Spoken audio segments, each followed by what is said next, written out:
시작하도록 하겠습니다.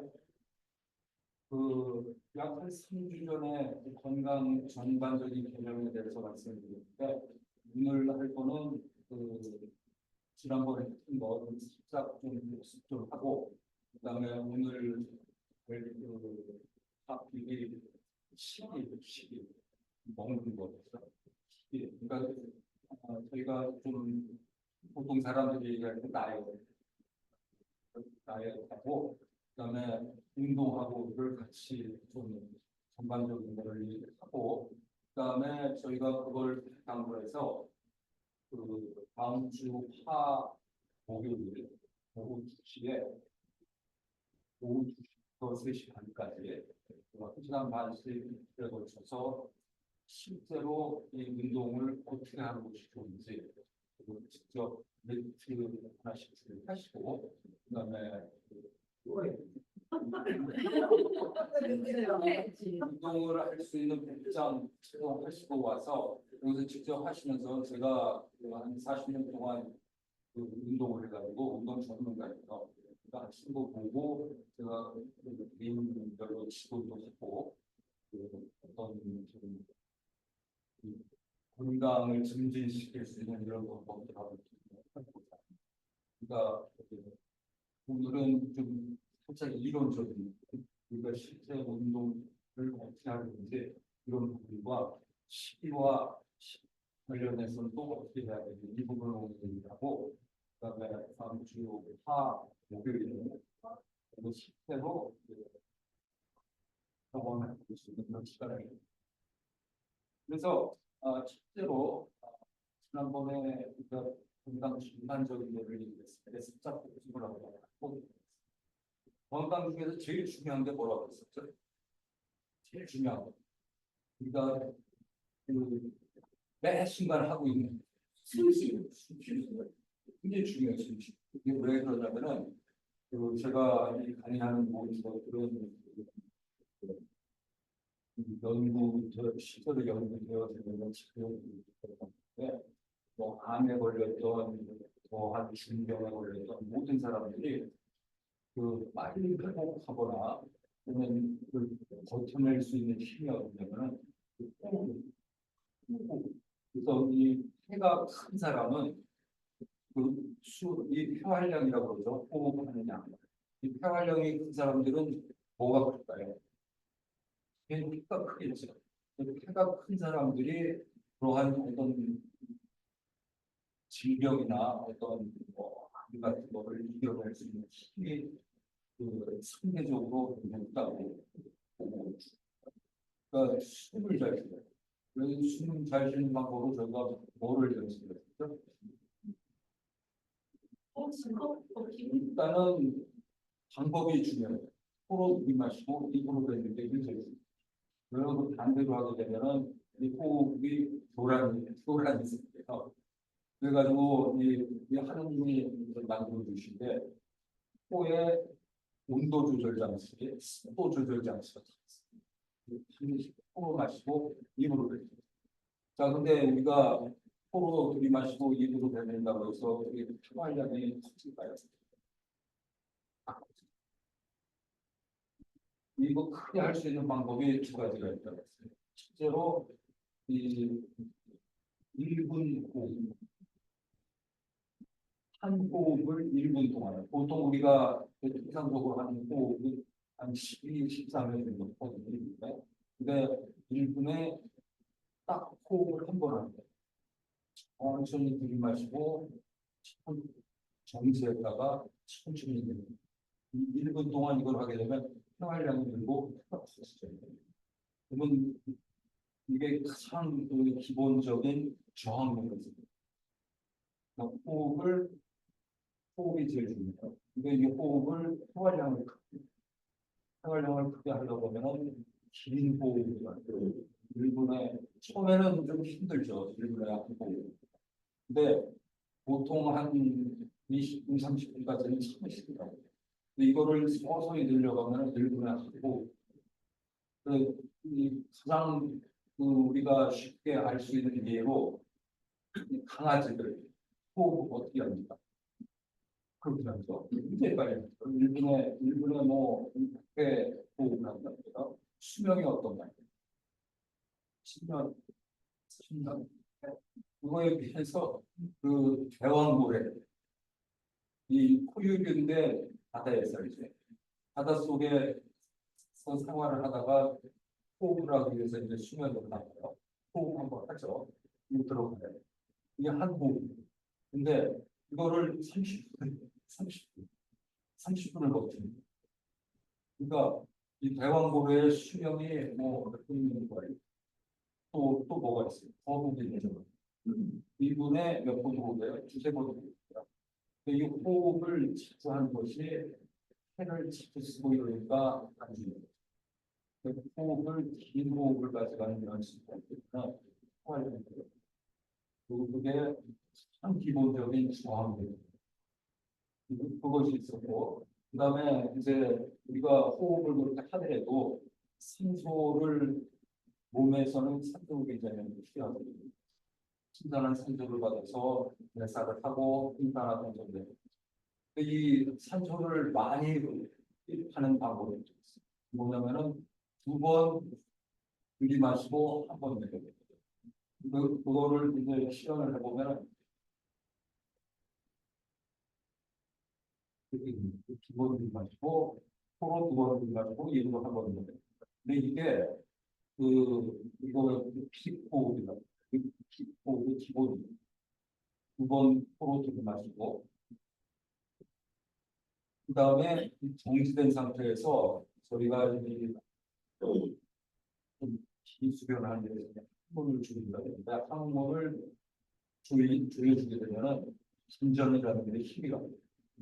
단전호흡이라는 기본적인 호흡 방법. 항문 조이고 있으면은 이 단전에 힘이 가거든요. 이게 복식호흡이에요. 이거는 산소를 많이 크게 할 수 있는 거. 이 두 가지가 가장 중요한 게 이런 사람은 호흡을 안 하면 어렵다고 합니다. 10분이면 어렵죠. 그렇기 때문에 이 호흡이 가장 중요한 거고 그 다음에 두 번째로 중요한 게 뭐라고 했죠? 두 번째 수면이죠. 우리가 매일 사는 거긴 하지만 수면의 중요성을 아무리 강조해도 지나치지 않죠. 왜 그러냐면 우리가 휴식을 취한다는 것은 우리 정신만의 휴식이 아니라 신체도 휴식을 취해요. 이 잠을 잘 잔다는 게 굉장히 중요한데 그 잠을 자기가 잘 잤는지 안 잤는지를 알 수가 없잖아요. 또 몇 시간을 자야 되는지 이거 알 수가 없어요. 근데 이 잠자는 시간은 개인 차이가 굉장히 심하고 그래서 뭐 6시간 내지 8시간을 자야 되는데 이거는 일반적인 얘기고 사람마다 자기는 충분하게 자는 시간을 찾는 거로 연구가 됩니다. 그래서 근데 이 잘 잤는지 안 잤는지를 알 수 있는 방법이 뭐가 있다 했죠? 자기가 알람이 없으면 이렇게 그거는 충분한 잠을 못 자. 그러니까 자기가 알람 없이도 충분한 그 수면을 취한 후에 저절로 깨어날 수 있어요. 저희 임재 목사님이 그런 분들 중에 하나인데 꼭 새벽 4시간을 저절로 깨시고요. 충분한 자기 수면을 취하고 계시다고 저는 믿고 있어요. 수면이라는 게 중요해요, 사실. 그러면 우리가 잠이 들려면 30분 있다가 위장 밑에 시작해가지고 같이 자요. 우리가 이 잠을 안 자고 있으면 위장이 쉬어야 되는 위장, 전장, 뭐, 폐, 폐도 잘 때는 호흡이 나요. 휴식을 취해야 되는데 휴식을 못 취하니까 이제 몸에 무리가 갈 수 있어요. 또한 뇌도 우리가 잘때그 청소가 돼요. 왜 그러냐면 잘때 누워 있을 때 수액이라는 것이 뇌로 들어가요. 뇌로 들어가가지고 사용되고 난 나머지 찌꺼기를 씁니다. 그것도 오늘 좀 자세하게 얘기할 텐데 그런 것들 때문에 우리가 충분한 수면을 취해줘야 돼요. 자기 수면이 몇 시간인지를 모를 수가 있기 때문에 한 일주일 정도 자기가 한 시간, 일어난 시간, 컨디션이 어떤가 이런 일주일만 기록을 출력하면 자기의 수면 시간을 자기가 측정해서 가질 수 있어요. 그 수면이 되게 중요한 거고 그 다음에 뭐라고 그러죠? 먹는 거죠. 안 먹으면은 숨만 쉬면은 10분, 잠안 자면은 한 3, 4일 먹거든요. 안 먹으면은 그보다 좀 더 오래. 이제 물을 마시면은 되지. 물만 마시면. 먹는 게 그 다음에 중요하고. 그 다음이 뭐라고 그러죠? 그 다음이 운동. 왜 그러냐면은 뇌라는 거는 운동을 위해서 의대 교과서 10페이지에 보면은 이런 얘기가 나왔어요. 멍게 찌꺼기. 멍게가 이제 유년 시절에는 바다를 돌아다니는데 이때는 뇌가 있어요. 이 뇌가 왜 필요하냐면은 운동을 하기 위해서 목표를 좀 해야 되고 또 조절해야 되고 그러니까 뇌가 필요한 거예요. 그러다가 이제 자기가 평생 지낼 어떤 격방이나 이런 지체나 격방 해서 그 다음에는 운동할 필요가 없는 거예요. 그래서 자기가 뇌를 녹여버려요. 사람한테도 비슷하게 줍니다. 안 쓰면 몸을 안 움직이면은 뇌가 필요가 없는 거예요. 그래서 이 운동이라는 것이 뇌의 보존을 위해서 또 오늘 이제 주로 얘기하겠지만 이 운동을 통해서 우리가 할 수 있는 뭐가 있어요? 인기하는 생각을 하고 있는 분들이 운동하고 관련해서 굉장히 중요한 일이에요. 그래서 그러한 스케줄을 얘기하는데 어쨌든 중요한 것이 실제 호흡을 쉬죠. 매 순간 하는 거지만 굉장히 중요한 스포츠 호흡자를 쉬어가지고 평활량을 이루는 건데 제가 봤을 때는 시기와 운동이 적절하게 뒷받침을 한다거나 무병 이상수가 있어요. 근데 우리는 충분 뭐라고 하죠? 불평장이 있어요. 무병. 그러니까 그 호흡이 굉장히 중요한 거고, 그다음에 이 수면, 그 다음에 이제 오늘 시작할 식이와 운동 부분이 있습니다. 그래서 식이하고 관련해서는 제가 그 차트 하나를 슬라이드 하나를 올려놨는데 이게 왜 그렇게 됐는지를 아시면은 이 식단이 굉장히 중요하다는 걸 아실 거예요. 그래가지고 오늘 그 식이 부분을 좀 제가 뭐 식품 영양학 전문가는 아닌데 한 4, 5년 공부를 해가지고 이 식이가 얼마나 중요하고 또 우리가 반드시 알아야 될 그 식이 부분들이 있어요. 그 부분들로 좀 같이 공유를 하고 그다음에 이러한 것들을 이런 호흡과 수면과 그 식이를 유지하기 위해서 우리가 어떤 운동을 해야 이게 그 극대화를 시킬 수 있나 이 부분들을 한번 얘기해 보도록 하겠습니다. 그리고 이제 이 운동을 하게 되는데 그 운동에 관한 기본적인 개념들을 얘기하고 앞에서 말씀드린 것처럼 다음 주 화요일, 목요일 매일 하나씩 준비를 해가지고 오셔서 여기서 직접 다 같이 한번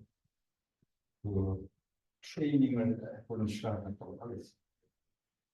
그래서 실제 그 식이와 운동의 관계인데요. 이 운동을 아무리만 해도 이 식이가 엉망이면은 이 운동이 크게 효과가 없어요. 왜 그러냐면 이걸 생각해 보면 알 수 있어요. 우리가 예를 들어서 1시간 달리기를 했어요. 칼로리를 얼마나 소모할 것 같아요? 1시간 달렸습니다. 물론 달리는 속도 뭐 이런 거 다 틀리지만 대체로 1000kcal 소비를 못해요. 달려가지고. 근데 우리가 예를 들어서 짜장면 한 그릇에 탕수육 하나 먹었어요. 그럼 얼마나 몇 칼로리가 들어갈까요? 1500kcal더라고요. 그리고 짜장면 하나에 탕수육 먹고 운동으로 빼려면 못 빼요. 그래서 이 식이라는 것이 뒷받침이 돼야 우리가 다이어트를 할 수가 있어요. 그래서 이 다이어트라는 거를 한번 그 정의를 한번 내려볼 필요가 있을 것 같아요. 이 다이어트가 뭘 것 같아요? 다이어트.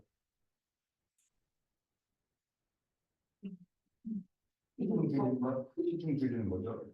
체중 줄이는 거. 예, 그 맞습니다. 예를 들어서 과체중이면은 체중을 줄여서 적정 수준으로 유지해야 되고, 적으면은 적은 사람들도 있어요. 적은 사람들은 또 늘려줘야죠. 이런 거를 그 자기가 자가 진단할 수 있는 방법이 있는데, 그 세계 공통으로 사용되고 있는 이 BMI라는 게 있어요. BMI 지수라고 뭐 아시는 분들도 계실 텐데, 이거는 BMI라고 이 아이폰에다가 쳐보면은 구글링을 해보면은 그 계산하는 방법이야. 이건 무슨 계산을 어떻게 하냐면은 자기 심장하고 자기 체중을 갖고 계산을 하는 게 있는데, 이거는 오늘 뭐 한 분 한 분 하려고 시간이 걸리니까 화요일 목요일 날 이 테스트 측정을 하고, 나는 과체중인지 아니면은 적정한지 아니면 저체중인지 이거를 계산을 해보고 거기에 맞춰서 운동을 한번 해보도록 하겠습니다. 그래서 이런 BMI라는 자기 이 신체와 체중, 그러니까 다이어트가 필요하면 얼마나 필요한지를 측정할 수 있는 그런 방법들이 있으니까 그거를 한번 그거는 다음 주에 한번 해보기로 하고, 이러한 측정을 바탕으로 해가지고 우리가 이 다이어트 하면 생각을 해봐야 될 것이 뭐가 있냐면, 이 소화 다이어트라는 거 일단 먹는 거 아니에요. 음식 조절을 하는 거기 때문에 우리가 이 음식이 우리 몸에 들어왔을 때 어떤 작용을 하는지 이걸 한번 살펴보는 것이 굉장히 중요한 일일 것 같아요. 왜 우리 늘 먹는데 이게 들어가서 무슨 작용을 어떻게 해가지고 난 내 몸에 어떤 영향을 미치는지를 알아야 좀 이 우리가 어떤 식생활 또 식이 이런 부분들에 대해서 좀 경각심을 가질 수 있을 것 같아가지고 그 부분을 한번 먼저 얘기해 보도록 하겠습니다. 우리가 일단 음식을 먹게 되면 어디로 섭취를 하게 되죠? 입으로 하게 되죠. 그 입에서 그 다음에 어디로 갈까요? 저작 활동을 통해서 식도로 갔다가 식도에서 그 다음에 위장으로 가죠. 위장으로 갔다가 포장, 대장, 직장, 항문입니다. 이것이 우리가 얘기하는 소화관입니다. 이 소화관이 마치 강물 같아요. 지난번에도 얘기했지만 강 같은 거예요. 강. 이 강 맨 위에 올라가 보면은 지난번에 김영천 집사님이 정답을 말씀하셨는데 샘이 있죠, 샘. 우리 소화기관도 맨 위에 뭐가 있어요? 샘이 있죠, 샘. 침샘이라는 게 있어요. 내용대가 있는데 이 침이 안 나오면은 이 소화관이 망가지게 돼요. 오염되고 거기에 폐수가 쌓이고 뭐 이렇게 돼 있거든요. 그래서 이 침이 나오게 하는 방법을 우리가 알아야 돼요. 혀 운동을 해주게 되면 이 침이 나이가 적던 나이가 많던 상관없이 혀 운동을 하면 침은 나오게 돼 있어요. 다른 신체 기관과 달리 침은 그렇게 돼 있습니다. 그러니까 우리가 훈련하기에 따라서 침이 원활하게 나오면 일단은 이 강이 흐르게 되니까 우리가 그 적정한 어떤 합리적인 음식을 집어넣게 되면 이게 정상적으로 소화 과정을 거치게 되겠죠. 그래서 그 다음에 이제 우리가 또 알아야 될 것이 입에서 이제 저작 활동을 하게 되는데, 이 저작 활동을 할 때 우리가 이라는 어떤 신체 부위를 사용을 하죠. 그런데 이가 굉장히 문제가 많이 돼요. 이 치아가 단 거를 많이 먹게 되면은 이제 썩기도 하고 또 이 나이가 들면서 잇몸이 내려앉으면서 그 이 잇몸에 많은 문제가 생기고 있거든요. 그러니까 이거를 극복해낼 수 있는 방법도 있어요. 우리가 치약을 쓴다고 그게 해결이 될까요? 치약? 칫솔질 열심히 하면 그게 해결이 될까요? 문제가 있어. 왜 그러냐면은 이 균들이 이 구강 밖에만 있는 것이 아니라 구강 세포 안으로 들락날락하기 때문에 이 계면 활성제가 섞인 우리의 이 현대 치아로는 분열을 있어요. 이 분열할 수 있는 방법이 뭐가 있냐면 소금을 드립니다. 소금을 물면은 어떤 문제? 화학이라는 게 있어요. 그리고 세포 속으로 숨어 있는 치아에 있는 흰색 프로를 끌어내가지고 죽이는 거잖아요. 소금을 한 10분, 20분 들리는 것이 그다음에 충돌 소금. 근데 어떤 소금을 쓰냐? 저 소금을 넣는 이 소금도 여러 종류가 있어요. 저도 처음에 이 소금을 어떻게 잇몸 관리를 하는데 사용하게 되거든요. 옛날에는 치약이 없었어요. 유교 시대, 고려 시대에는 치약이 이 왕들이 근데 문헌을 보면은 왕들이 그 맛있는 거를 한 40대까지도 이해 문제 없이 먹고 그래서 이 사람들이 어떻게 이 왕들이 어떻게 치아버리를 있나를 뭐 그거 보니까 소금을 썼다는 고 근데 그래서 저도 이제 소금을 썼는데 소금을 쓰기 시작했는데 저는 소금 하면 제일 좋은 소금이 뭐가 있습니다. 천일염을 천일염을 녹일 수 있어요. 그랬더니 잇몸이 너무 안 좋아졌어요. 너무 안 좋아졌어요. 봤더니 이 천일염은 안에 미생물들이 평생 코로나 만나가지고 더 안 좋게 한 거예요. 그래가지고 저는 이거는 이 문헌이 잘못됐다 생각하고 중지됐어요. 그랬더니 치아가 점점 안 좋아지더라고요. 근데 나중에 깨달은 것이 그러면은 그 소금을 옛날 왕들도 썼을 텐데 치아가 안 좋아졌을 텐데 그렇지 않다는 거예요. 그래가지고 그거를 어떤 소금을 썼나 봤더니 어떤 소금을 썼냐면 그 소금을 이 미생물들이 있는 그 천일염을 그게 좋은 소금. 그러니까 9번씩 듣고 이런 소금은 미생물 전부 분해를 되고 그 소금의 순수한 역할만 남아요. 그 소금을 쓰기 시작하면서부터 치아가 뭐 그때까지 이제 안 좋아졌던 부분은 뭐 치유가 되지는 않았는데 그거를 통해 가지고 그 이후는 이제 제가 그 전에 좀 망가진 치아들을 뭐 임플란트를 이렇게 했는데 그 소금 요법을 순소금이랑 구운 소금을 10분, 20분 물기름으로 모든 치아에 하루 종일 먹었던 모든 음식물로부터 생긴 모든 그 균들을 독보질 독보질 물고 한 20분 주변 좋죠. 비싸도 구운 소금이 좀 상대적으로 안 싸고 효과도 집이 얼마? 꼬집을 때 그거를 기다리는 게 물고 있으면은 이게 치료록을 다 물고가지고 저 같은 경우는 그걸 물고 있다가 그냥 상태가 왜 그러냐면 우리 몸이 그런 분도 필요한 겁니다. 그래서 우리 몸에 0.9%가 수분. 그래서 우리가 힙하고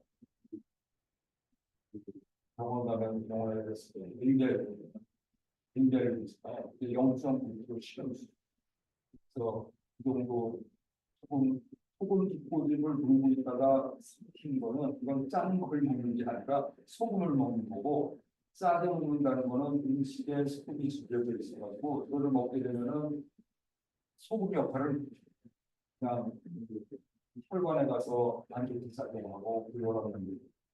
실제로 이 물고기들이 바다에서 짠 바다에서 돌아다니는 소금 풀이에요. 이 생선들을 빼내가지고 이렇게 그 육지에다 놓고 소금을 뿌게 돼요. 소금을 절여요. 하루 죽어요. 그러니까 이 소금 짠 거하고 소금 물하고는 이 소금 물을 섭취하는 게 굉장히 건강을 유지할 수 있는 건데 그리고 있다가 신장에 그랬습니다. 여러분 이 신장이 하기 위해서는 뭐가 있어요? 전기 작업이 있어야 돼요. 이 전기를 모르는 소금을 전기 이 소금을 먹고 접시 10억 개 먹고 소금을 먹고 접시 먹는 게 굉장히 중요하다고 생각하고 한 10여 년 하고 있습니다. 자, 그게 이제 그 식이요법 중에 하나이기도 하고 이 소화관을 봤을 때그 침샘에서부터 쭉 내려오는데 이 침이 원활하게 분비가 되고 체액이 어느 정도 교회 수분율로 되어 있을 때 소화관은 굉장히 활성화가 됩니다. 그러니까 웬만한 안 좋은 음식 먹어도 다 소화시키고 또 영양분을 흡수하고 그래서 하게 되거든요.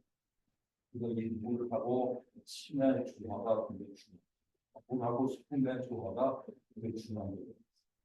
그래가지고 이러한 그 소화관이 있는데 이 소화관에 우리가 지난번에 공부한 장에 몇 마리의 그 유익균이 있죠? 장에 좀 벌써 시작했는데 70조 마리의 뭐 개인차가 있긴 한데 한 70조 마리의 균이 있어요. 그리고 우리 세포가 몇 수가 있죠? 세포도 한 70조 개. 그 세포 수하고 우리 각각 우리 몸에 있는 세포 수하고 이 대장균하고 대장에 있는 그 균하고 그 숫자가 일치할 때 사람이 건강합니다. 근데 이 유익균도 70조 마리가 있는데 건강한데요. 70조 마리의 비율이 있을 거예요. 이게 전부 다 좋은 균이면은 안에서도 트러블이 나요. 그래서 좋은 균과 안 좋은 균의 비율이라는 게 있어요. 85대 15로 진행돼요. 이때가 가장 장내 환경이 좋은 거예요. 그러니까 장내 환경이 좋다는 것보다는 장이 건강하게 유지가 돼서 장 누수가 돼요. 장 누수가 생기면 어떤 일이 벌어져요? 독성들이 바로 피를 거예요. 장이 피를 손으로 빠져나가서 바로 혈관으로 들어가서 안 좋은 영향을 미치는데 이 장 누수를 통제할 수 있는 유익균과 파이들의 비율이 85, 15. 그래서 우리가 음식물을 섭취한다는 것은 이 균들에게 먹이를 주는 거예요. 이 먹이를 주는데 유익균한테 주는 게 좋을까요? 그 하이균한테 주는 게 유익균이 좋죠. 우리한테 이익이 됩니다. 그런데 이 해균도 일정 비율이 있어요. 한 15%.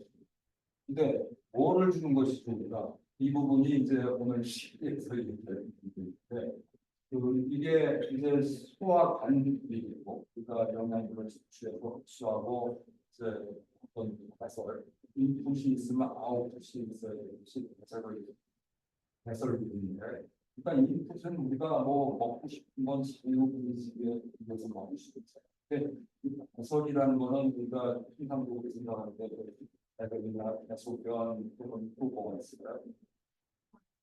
땀이 있죠. 그 다음에 또 뭐가 있을까요? 날순 이게 통상적으로 우리가 알고 있는 추라는데 이것 때문에 문제가 있습니다. 네.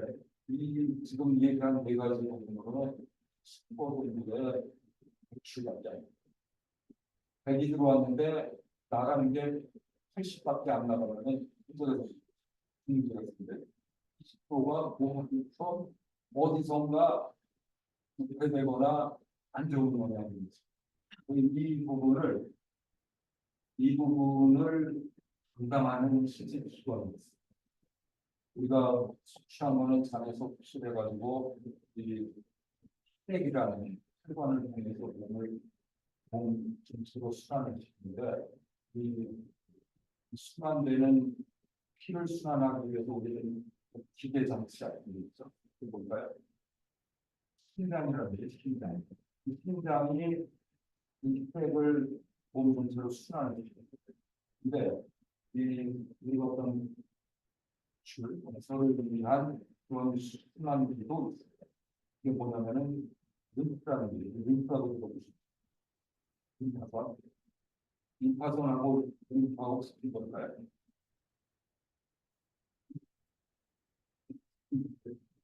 림프의 일본어식 발음이 얘들이 림이 안 되니까 임파선 이렇게 발음돼가지고 임파선은 일본식 림프 발음이에요.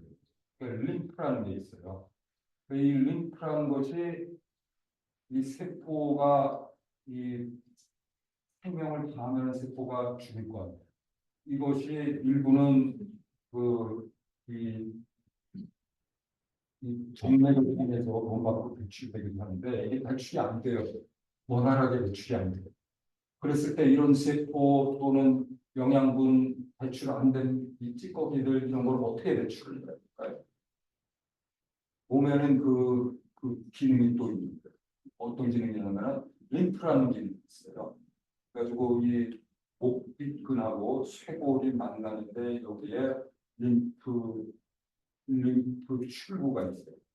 온몸에 있는 안 좋은 것들, 미처 배설하는 것들을 다 모아가지고 여기서 정맥으로 내리거든요. 이 림프 마사지도 아마 다음 주에 얘기가 같이 될 거예요.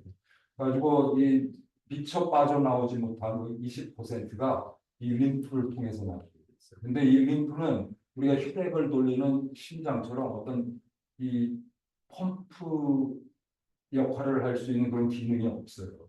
이 림프라는 것은 어디에 있냐면은 우리가 움직일 때 접히는 부분들 있죠. 목 돌리고 겨드랑이 밑에 또 이 사타구니라고 그러죠. 이 부분에 림프가 있는 거예요. 왜? 따로 심장 같은 순환시켜주는 펌프가 없기 때문에 이 움직일 때마다 얘들이 그 자극을 받아서 그 어떤 림프액을 움직이는 그런 역할을 합니다.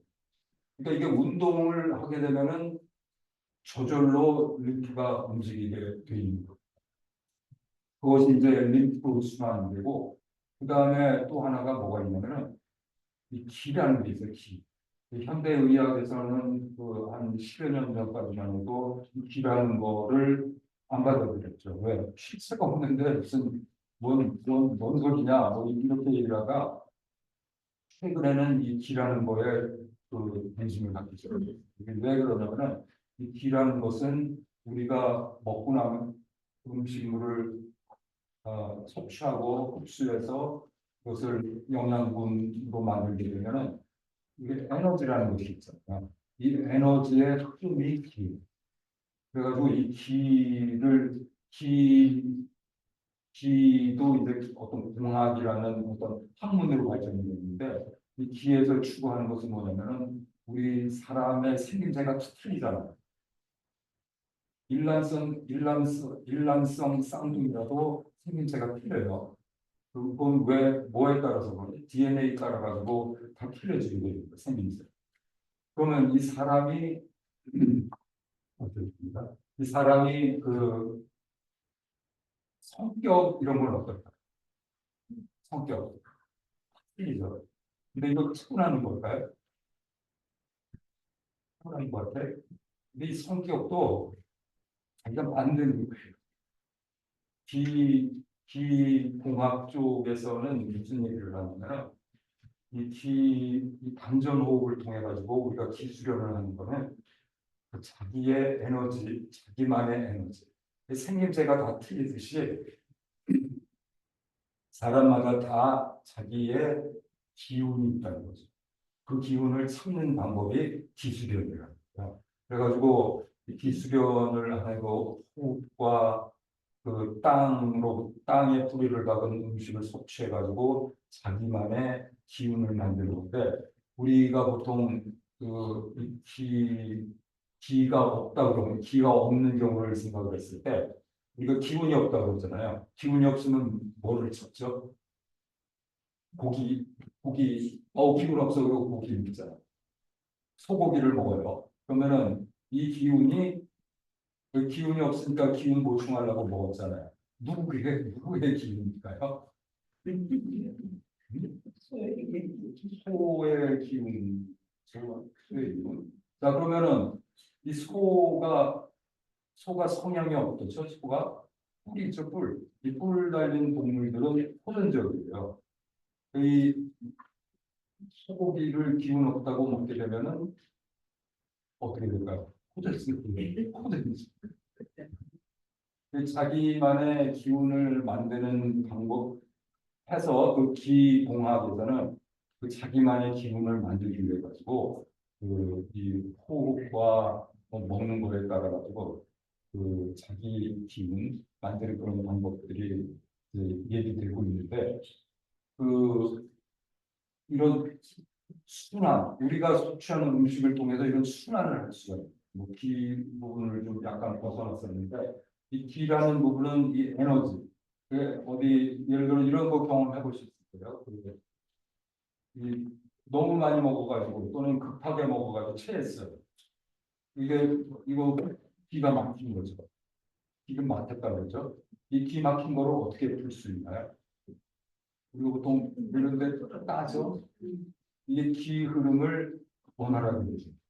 그게 이제 일종의 그 기로 설명이 될 수 있는 부분들인데 이렇게 우리가 섭취하는 음식물들이 영양분을 공급하기 위해서 그 혈액을 통해서 돌아다니고 그다음에 이게 이제 대사를 통해서 생긴 어떤 그 찌꺼기들 노폐물들이 원활하게 나와주는 중인데 이게 안 나오니까 문제가 생기거든요. 이러한 것들을 우리가 적극적으로 배출해낼 수 있는 방법들이 운동요법으로 그 부분을 보충해 줄 수 있어요. 기가 없는 어떻게 해요? 음?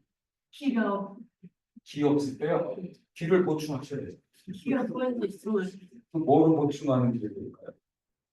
그걸 이제 그 사람마다 다 틀리기 때문에 자기가 기가 없을 때 보충하는 방법을 공부를 해야 되죠. 왜 그러냐면 사람마다 다 틀려가지고 의사가 이거 드세요 그러니까 어떤 사람은 이게 되는데 어떤 사람은 안 돼요. 예컨대 고기 좀 드십시오 그래가지고 이 사람 먹었어요. 좋아져. 삼계탕 드세요. 그래서 삼계탕 먹을 때 좋아요. 또 나는 고기 못 먹어요. 추어탕 드세요. 그랬더니 추어탕 먹었더니 좋아져요. 또 어떤 사람은 나는 동물성은 아니야. 그러면은 뭐 그, 인삼을 드셔보세요. 인삼 먹고 좋아져. 이게 사람마다 이게 틀리다. 이거는 저도 이런 부분들 때문에 제가 어떤 식기 쪽으로 되는 부분하고 자기 거는 자기가 찾아야 되는 거예요. 이런 걸 먹으면은 자기한테 맞으면은 기가 생기는 근데 이게 음식물을 원래 기 쪽에서는 하는 얘기가 천지인이라고 있잖아요.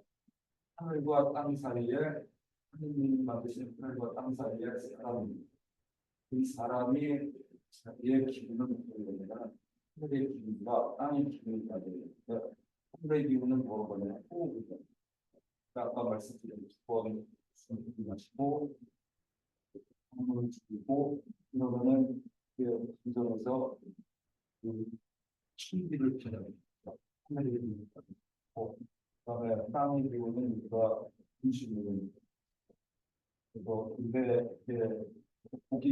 그런 땅에 소비를 받고 있어요. 땅의 소비를 받고 있는 인지를 정치하는 땅 이런 거를 정치하게 되면 땅의 기름이 나가지고 그로 호흡하고 생명의 방법이 있어요. 익숙시켜가지고 몸 전체를 여기서 생긴 어떤 물질이 몸 전체를 돌아다니는 기가는 거를 저희가 느낄 수 있는 거로 이해가 되게 돼 있어요. 근데 그런 좀 그냥 수련을 필요로 하는 분들도 있고 또 주제하고는 살짝 좀 벗어나는데 어쨌든 그런 방식으로 그 자기 에너지를 발휘할 수 있는 기라는 것이 아까 말씀드렸죠. 이 에너지입니다. 에너지도 몸을 현무한 주력에 따라서 있는데 근데 어디 가서 막히면은 이걸 풀어줘야 되는데 풀어주는 방법이 한이 다기 존재하게 되는 이유가 풀어준다. 근데 그 중요한 거는 우리는 그런 기능 것보다도 운동을 통해서 대사적인 것으로 순환 또 높은 추가하는 것을 운동을 통해 가지고 여기서 이 자리를 가져가는 거예요. 그리고 운동하고 관련해서 이 분들이 얼마나 효율적으로 관리가 될 수 있는지 대충 이해는 되셨죠? 몸이 어떻게 구성되고 또 음식을 섭취하면 어떤 메커니즘이 근데 여기서 우리가 그 운동 요법으로 넘어가기 전에 한 가지 생각해야 될 게 뭘 먹는 영양학 쪽, 이 영양학 쪽 얘기를 하게 되면 우리가 빼놓지 않는 것이 뭐냐면 호르몬이 있어요. 호르몬이 뭘까요? 호르몬. 유명한 호르몬이죠. 인슐린. 인슐린 호르몬입니다. 몸의 생리작용을 도와주는 화학. 이 호르몬하고 바이라민하고 자주 비교가 돼요. 이 두 물질이 인체 내에서 하는 역할이 비슷해요. 근데 호르몬은 사람 몸 안에서 합성이 저절로 되는 거고 바이라민은 사람 몸 안에서 합성이 안 됩니다. 그래서 바이라민은 우리가 반드시 음식물로 섭취를 해야 되는 거고 호르몬은 잘 섭취가 돼 음식물들이 잘 섭취가 되면은 몸 안에서 저절로 만들어요. 이 호르몬의 역할이 너무 중요합니다. 왜? 이 70조 마리의 장내 세균입니다.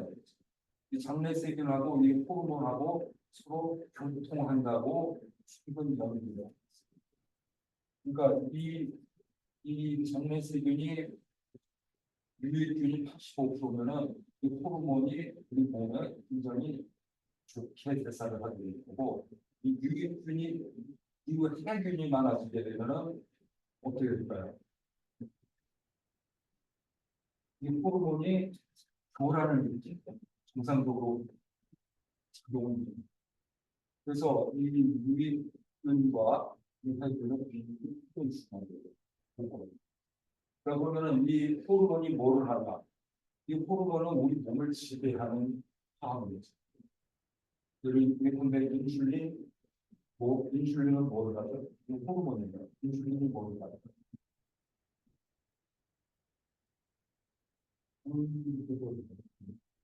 당이라는 거는 우리 에너지원인데 당이 흡수돼 많이 돌아다니면은 이렇게 되니까 인슐린이 나와가지고 세포 열고 그렇게 됩니다. 근데 이 인슐린이 우리 현재 먹고 있는 음식 이것이 건강하지 않기 때문에 이 인슐린이라는 호르몬이 조달하는데 예를 들어 뭐이 프리 마이시라는 게 있어요. 흰쌀, 밀가루, 설탕 전부 흰 거예요. 이거를 먹게 되면은 이 유익균과 유해균 중에 누가 좋아요? 유해균에 유익균은 안 좋아요. 그 유해균이 증식이 돼서 이 비율이 깨지고 15대 15의 비율이 깨지면 이 유해들이 호르몬을 교란시켜요. 이 교란된 호르몬, 근데 인슐린이 작용을 못한다.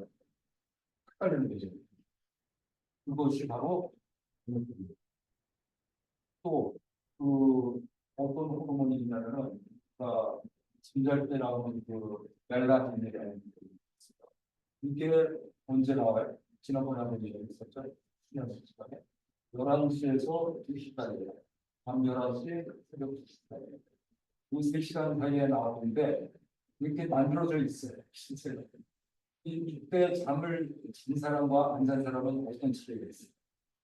수면이냐 아니냐가 요리돼요. 그러니까 잠을 11시에서 2시 사이에는 잠들어 있어요. 그래서 제가 그 목사님 굉장히 이상적인 수면을 하신다고 지고 계실 것 같다고 생각을 하는데 새벽 4시에 일어나시니까 1시쯤 되실 거예요. 9시, 10시쯤 되실 거예요. 만약에 그 11시, 2시에 잠들어 계신 거예요.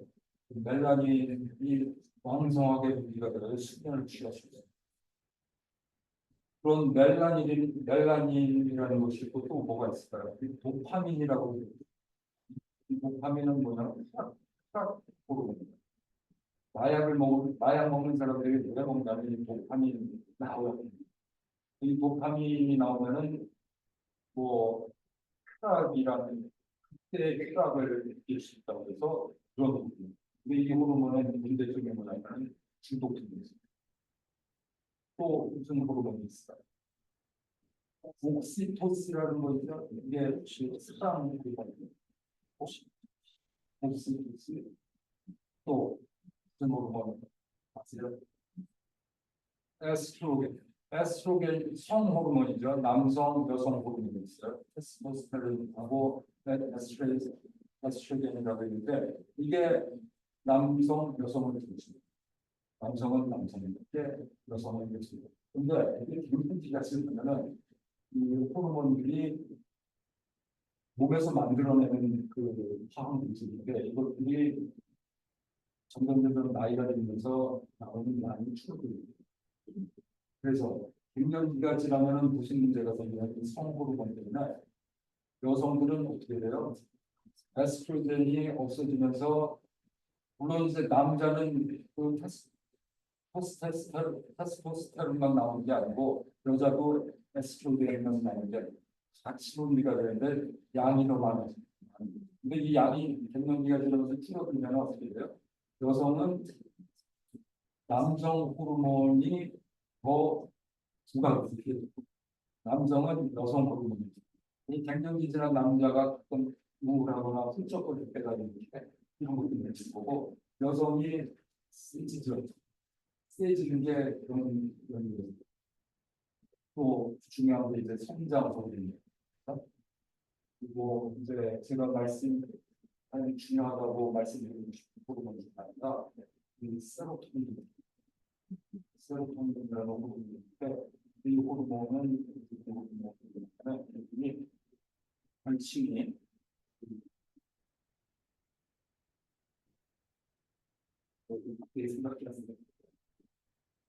굉장히 행복 호르몬 같은 최대의 행복을 느낄 수 있도록 하는데 이 호르몬이 언제 나오냐 세로토닌이라는 호르몬이 언제 나오냐면 적정한 햇빛을 쬐었어요. 처음 날 햇빛을 한 15분 정도 쭉 나가는 햇빛을 쬐었어요. 이 세로토닌이 이 밤에 나오는 그 멜라닌 호르몬의 중추입니다.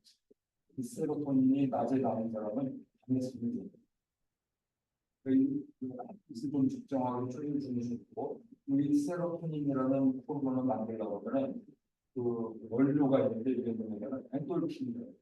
엔돌핀이 세로토닌의 원료가 있습니다. 근데 이 엔돌핀이 언제 나오냐면은 운동할 때 운동을 하면은 우리가 어떤 어떤 통증이나 이런 것이 없어져요. 운동 심하게 할 때는 어떻게 잘 돼요. 그거에 보면 엔돌핀 때문인데 이 엔돌핀이라는 것이 나오는 거에서 운동을 통해 가지고 이 엔돌핀이 나오는 거에서 우리가 세로토닌이라는 중소물질을 세우면서 이 세로토닌을 만들 수, 엔돌핀이라는 중소물질을 통해서 그 세로토닌이라는 걸 만들 수 있고, 또 햇빛을 쬐면 이게 또 분화해지고, 이것이 결국은 뭐를 하냐면 멜라닌의 원료가 됩니다. 이게 많은 사람은 밤에 낮에 운동을 하거나 햇빛을 적정하게 쬐주면은 그 수면을 취할 수 있는 이유가 이 호르몬을 쏘는 좀 몇 가지 호르몬을 좀 얘기하는데 우리가 10가지 종류의 호르몬이 있어요. 이 호르몬이 우리의 몸을 지배해요. 10조 그 해장균을 또 10조의 세포를 지배하는 호르몬. 그래서 이 호르몬을 유지하는 게 이 호르몬을 통해서 그 건강을 유지하는 방법을 하는 게 굉장히 중요해요. 이것이 또 음식물들하고 어떤 영양분을 취하는 것이 좋을까 그거를 한번 생각해 볼 필요가 있는데 이 영양분이라는 거는 우리가 일반적으로 알고 있는 세 가지 영양분이 3대 영양분 흰간지라고 해요. 흰간지 탄수화물, 프로틴, 이 비율을 어느 정도 취하는 것이 되냐 뭐 의견이 분분하고 최근에는 약 30%까지 안에 의견이 있고 그런데 기본은 그렇습니다. 5대 3대 탄수화물이 5, 지방이 3, 단백질이 3, 지방이 5대 3대 2의 비율로 먹어주면서 그냥 이상적인 거로 하는 학자들이 저는 이 단백질을 넣는 거예요. 탄수화물부터 얘기하면 탄수화물이 어디에 있을까요? 탄수화물은 8% 에너지고 이 탄수화물이 가장 필요로 하는 데가 어디에 뇌는 탄수화물밖에 에너지가 없어요. 예를 들어 우리가 탄수화물을 끊었어요. 그럼 어떻게 될까요? 뇌가 아우성을 치죠. 에너지가 돼요. 그러면은 몸에서 들어줘야 될 것 같아요. 그러면 뇌가 안 되니까 그리고 나면 상황을 있다. 뭔가 보내줘야 돼요. 에너지. 어떻게 보내줄까요? 탄수화물도 줘야 돼요. 근육에서 뽑아내는 거예요. 그러니까 우리가 다이어트를 한다고 했을 때 탄수화물 안 먹잖아. 그러면은 뇌는 탄수화물밖에 필요가 안 하기 때문에 근육이 많아요. 근육에 있는 걸 뽑아서 아미노산 만들어가지고 아미노산을 다시 뇌국에 만들어서 그 뇌에 영향을 주니까 근육이 없어지는 그 탄수화물 반드시 먹어야 돼요. 근데 많이 먹어야 돼요. 왜 그러냐면 이 탄수화물이라는 거는 저장하는 몸에 저장되는 그런 특성이 있습니다. 그 필요 이상으로 많이 먹게 되면은 저장을 해요. 근데 저장을 하는데 이게 또 메커니즘이 있어요. 그냥 바로 살로 가는 게 아니라 간에서 일단 저장이 돼요.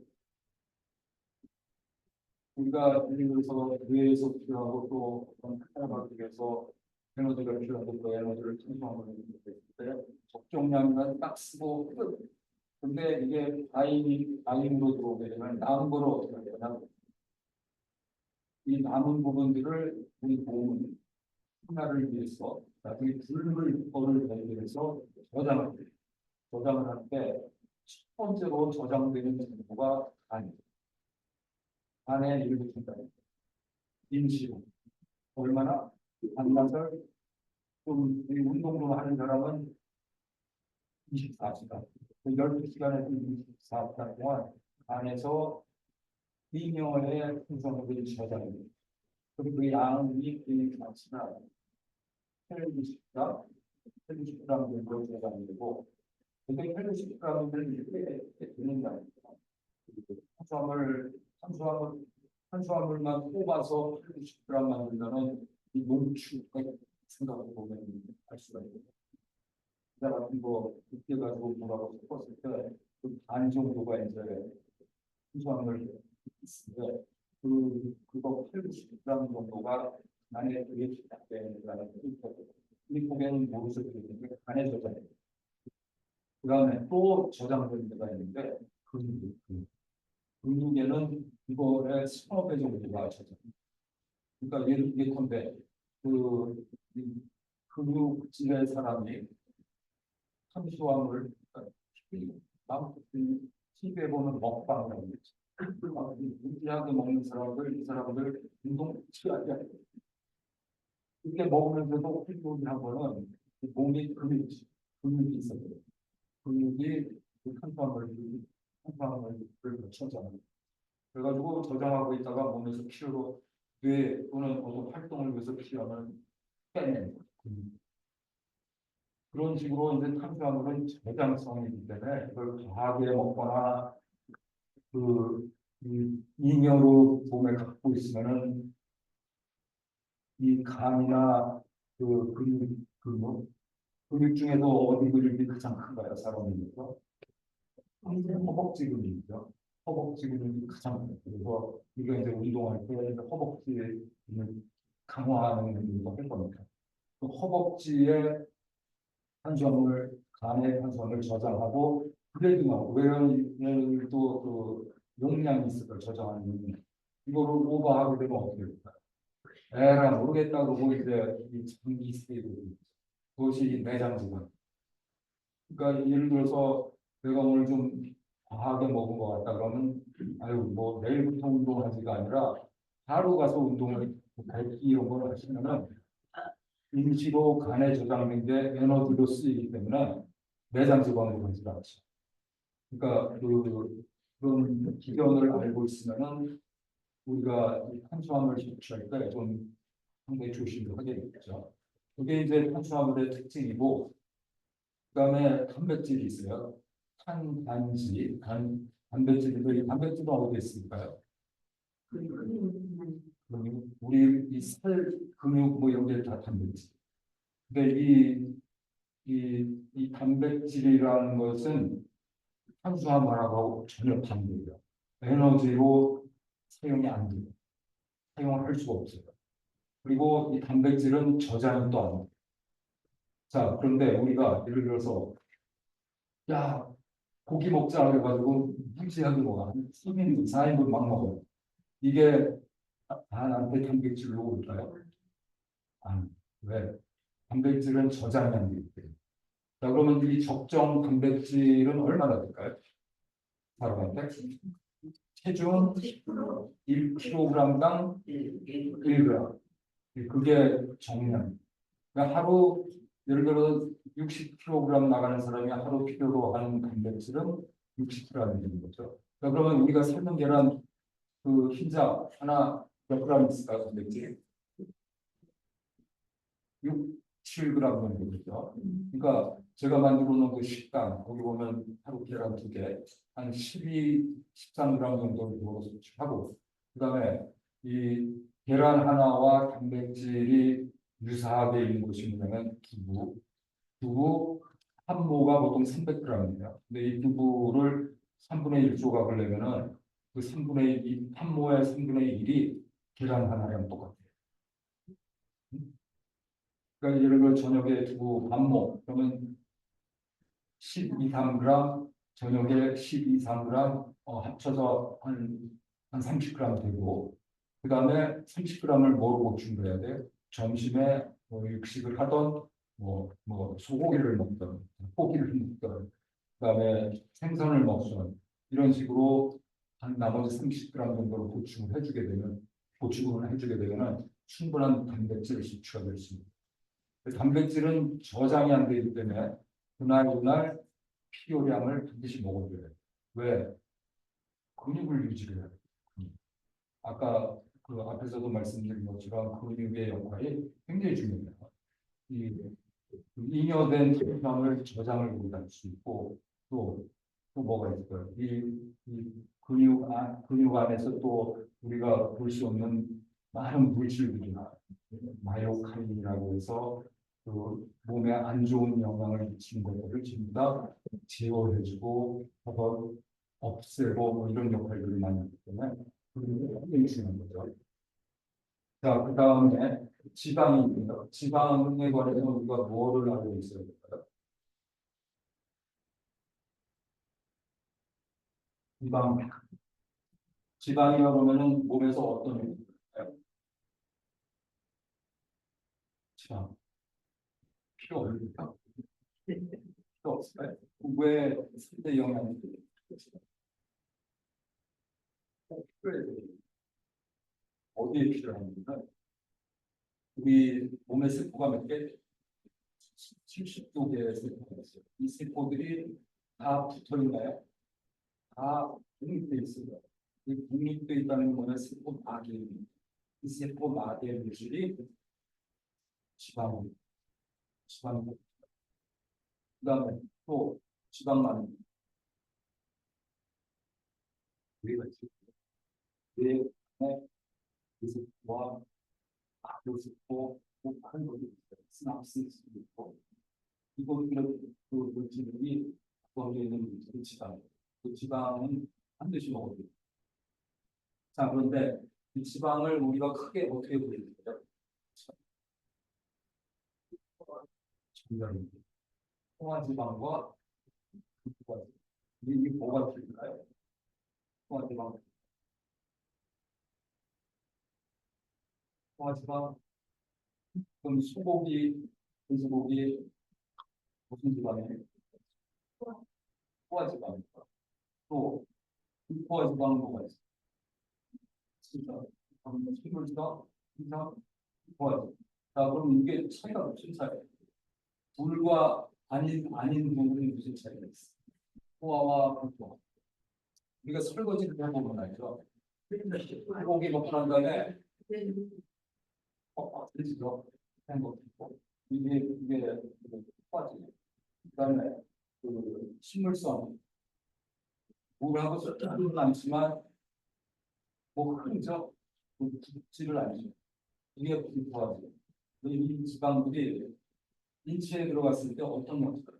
아까 말씀드린 순환 게 특히 피관 같은 데 예를 들면 뭐 등장이라고 제가 모르지만 한 시간 부족이 되면은 그 아까요 시간이 안 좋아하더라고요.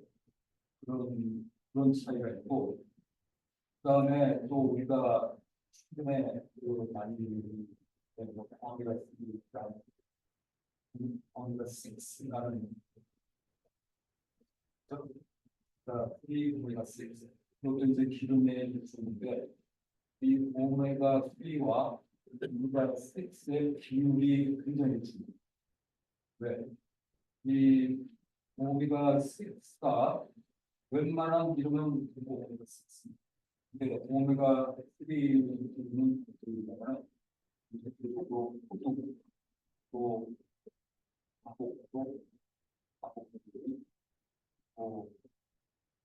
또 기름 또 고등어 이러한 기름들은 근데 이 비율이 왜 중요하냐면 가장 이상적인 3와 6의 비율이 1대 2 내지 3이래요.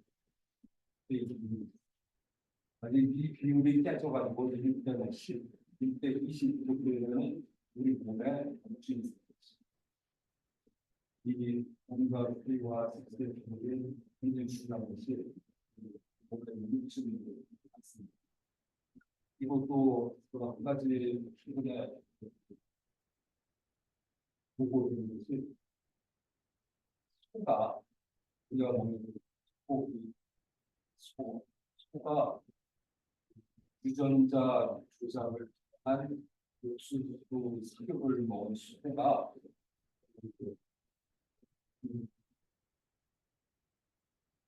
우리가 해왔을 때 비율이 이 소가 좀 일곱개 끼고는 소하고 옥수수 사육을 먹은 소하고 그냥 식단입니다. 그런 사료를 먹은 소의 고기를 먹게 되면 염증하고 이게 있습니다.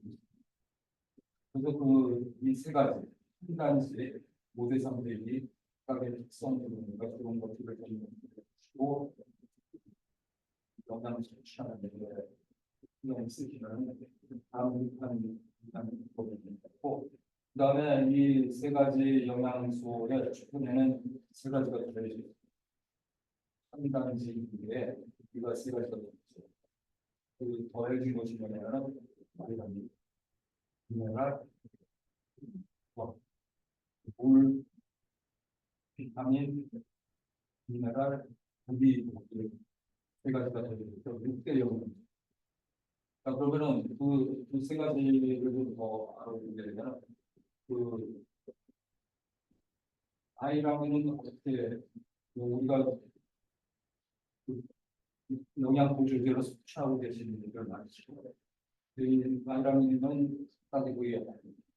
여기도 이제 뭐 수용성 질환이 있고 뭐 다 있는데 이 중요한 거다 A, B, C, D,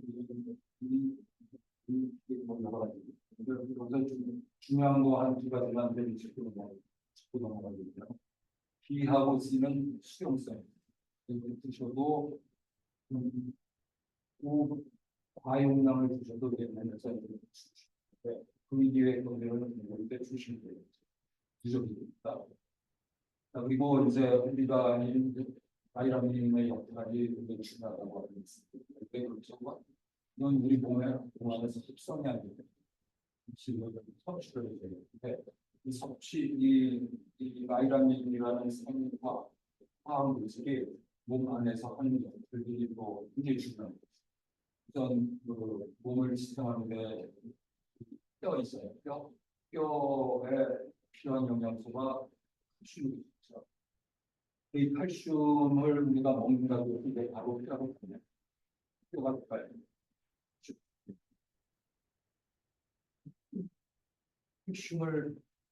칼슘 제제를 섭취했어요. 그러면 뭐 멸치를 이만큼 먹었어요. 이게 바로 뼈로 가까이. 일단 뭐 먹었으니까 소화되고 뭔가 흡수하려고 그랬죠. 근데 이게 흡수가 될 때 칼슘이 흡수가 쉽게 되질 않아요. 이 칼슘이 인체로 흡수가 되기 위해서는 우리가 그것이 필요한 아이라는 게 있어요. 그것이 이제 뭐 아시는 분들도 아실 건데 바이타민 D죠. 바이타민 D가 있으면은 이것이 흡수가 돼요. 그래서 인체로 흡수가 돼서 혈관으로 가는데 혈관까지 갑니다. 근데 이 혈관에서 칼슘이 많아지면 어떻게 될까요? 혈관. 스퀘어가 되겠죠. 혈관 스퀘어가 되죠. 칼슘이 많아집니다. 그런데 그렇게 되면 어떻게 되죠? 눈보다 못해요. 스퀘어가. 그래서 이 혈관에 떠도는 칼슘을 뼈로 보내는 바이라민이 그것이 뭐냐면 바이라민 K라는 이 DK를 같이 먹어줘야 몸에서는 특성이 아닙니다. 그 칼슘을 마구 먹게 되면 위험을 초래할 수 있습니다. 이 뼈에 도움이 되기 위해서 칼슘과 이거와 같이 그건 중요한 거고 이 바이타민 D는 우리가 어떤 영양 요제를 섭취했을 때 바이타민 D의 역할을 얼마나 이런 부분들도 그 안에 있는데 이게 그리 많지 않고 이 몸에서 흡성을 못하기 때문에 이것을 섭취하는데 몸에서 흡성을 할 수 있는 방법은 그러면 햇빛을 보이면 바이타민 D가 몸 안에서 흡성이 되는 거죠. 저 같은 경우는 일주일에 한 번씩 일광욕을 하고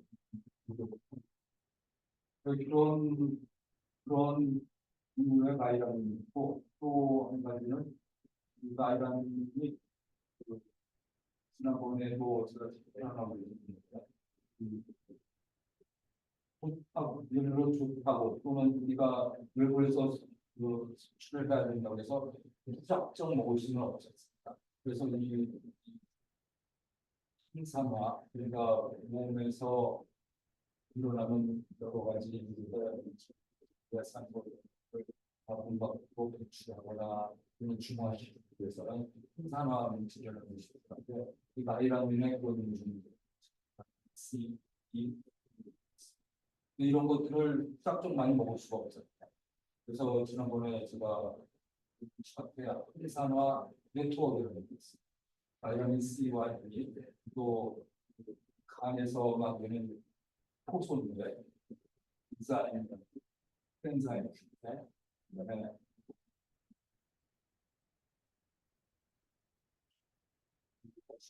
글루테치온 이러한 물질들이 서로 교보자들 이걸로 우리가 단독으로 먹었을 때는 먹고 추출되는데 이거를 같이 복용을 하게 되면 이들이 서로 밀어주고 땡기고 몸 밖으로 못 나갑니다. 그래서 이러한 어떤 간단한 네트워크를 구성하고 있는 우리가 좀 효율적인 그런 그냥 항상화 이런 추가는 그런 네트워크를 이룰 수 있습니다.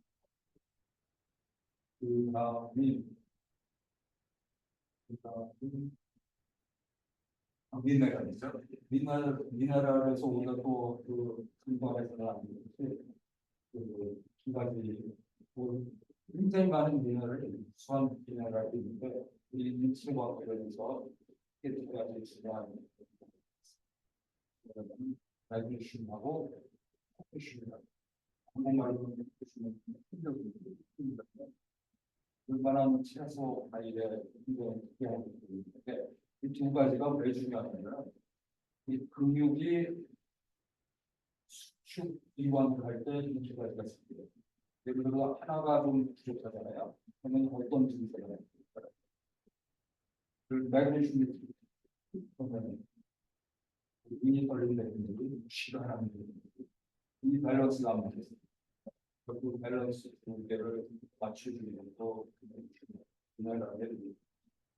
그다음에 이제 그 물이 있어요. 물은 어떨까요?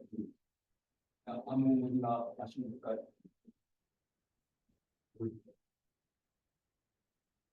생수. 그렇죠. 그래. 그리고 마이카리수 좋은 분들이 많은데 값수,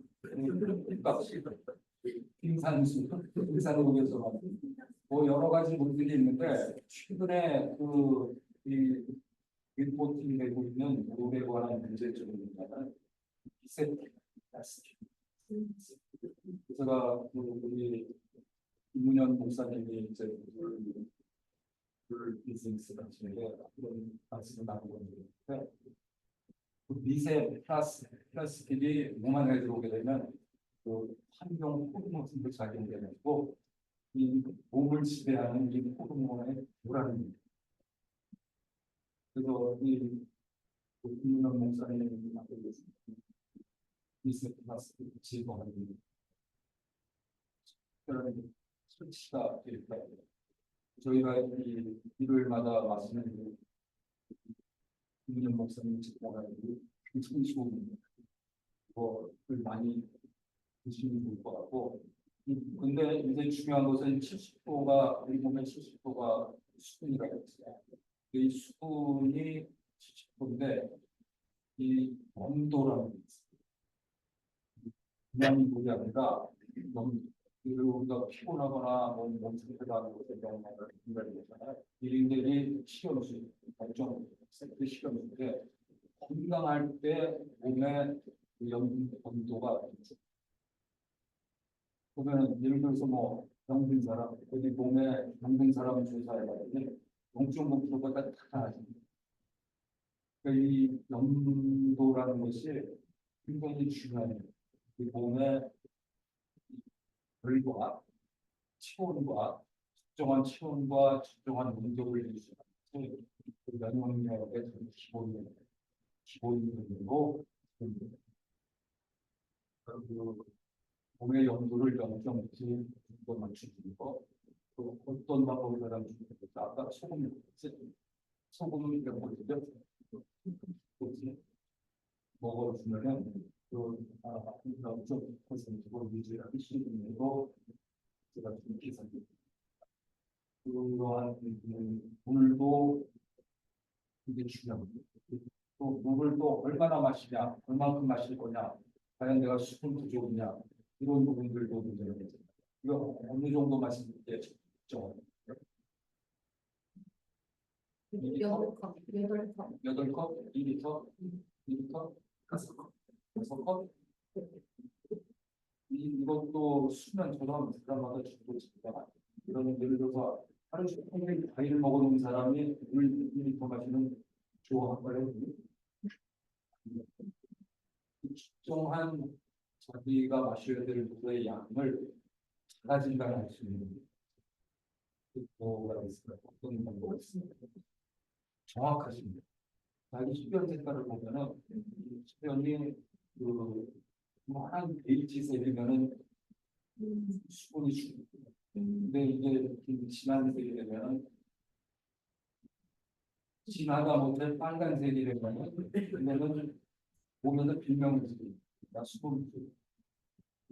그거로 그러한 방식으로 아주 수분까지 조절해 줄 수 있는 것 같은 시기에 관해서는 몸을 지배하는 게 뭐라고 그랬죠? 이 호르몬의 이 정상적인 호르몬 같이 여러 가지가 되는 이 호르몬을 정상적으로 가동하려면 뭐가 필요해요?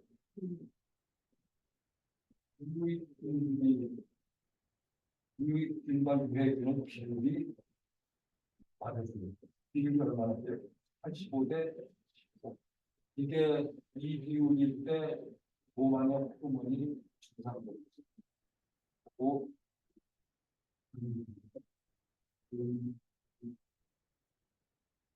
이 비율을 맞춰주기 위해서 우리는 좋은 것을 먹어야 됩니다. 좋은 것이 뭐가 있어요? 제가 만든 식단을 저희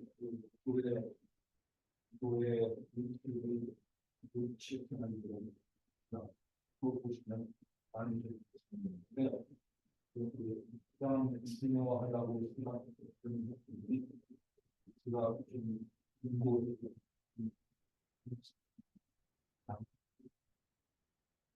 양파의 핵심이 뭐냐면은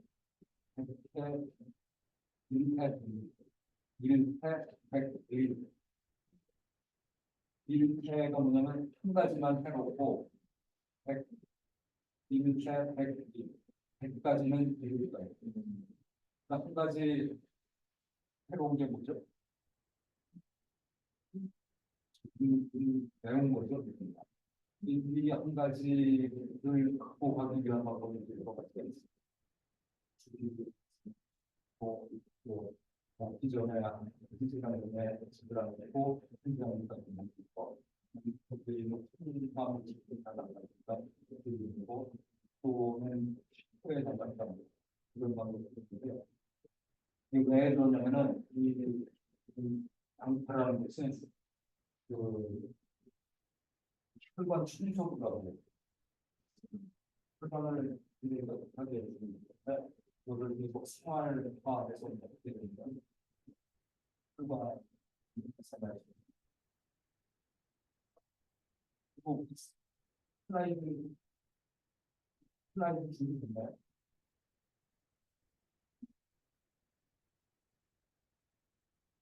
이게 있는데 이거 말입니다. 이거는 이게 이거예요. 이거를 보시게 되면은 이 각 장기마다 선호하는 색깔의 음식이 있어요. 예를 들면 이 해는 하얀색이에요. 하얀색이 뭐가 있어요? 양파 있죠. 그다음에 심장이 까만색이에요. 까만색, 비사, 뭐 건콩, 뭐 블루베리 뭐 이런 거. 그다음에 그 빨간 게 이제 심장이죠. 심장은 빨간색을 좋아해요. 뭐가 있죠? 뭐가 있죠? 그다음에 위장, 위는 녹색으로 돼 있죠. 녹색이 죄송합니다. 위 이게 간장이죠. 녹색이. 간은 뭐를 좋아해요? 녹색을 좋아해요. 시금치, 녹즙, 브로콜리 먹는데.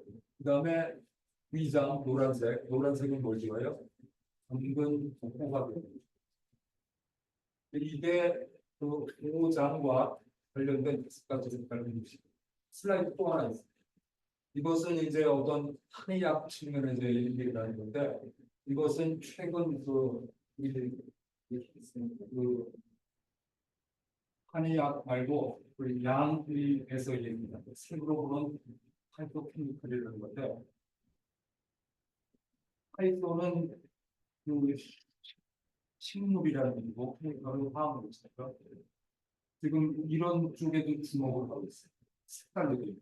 빨간색에는 뭐가 있다? 라이코펜이라는 게 있어요. 라이코펜은 활성산소를 제거하는데 가장 뛰어난 모델이고, 그다음에 주황색, 노란색 이런 거는 베이타 캐로틴이라는 게 있어요. 이것은 귤, 당근 뭐 이런 데가 있고, 그다음에 초록색 클로로필 이것은 뭐가 있죠? 브로콜리 같은 게 있어요. 그다음에 검은색이나 보라색 이것은 대표적인 표시라고 있죠. 이것은 블루베리 같은 게. 흰색은 알리신이라는 거죠. 알리신이라는 것은 어디에 많아요? 예. 양파, 마늘 이런 데, 생강 이런 데가. 이것은 이제 그 제7의 영양소라고 그래서 현대 그 식품 영양학에서 주목하고 있는 건데, 이것이 한의학하고 일맥상통하고 포함해요. 이거 올릴 거예요. 굉장히 일맥상통하고 있어요. 이런 부분들을 고려해서 음식을 섭취하고 또 영양 관리를 하게 되면 아까 말씀드렸던 유병 잠수에서 벗어날 수 있는 길이 아닐까 합니다. 이러한 것들을 다 고려해서 만들어낸 것이 제가 지난번에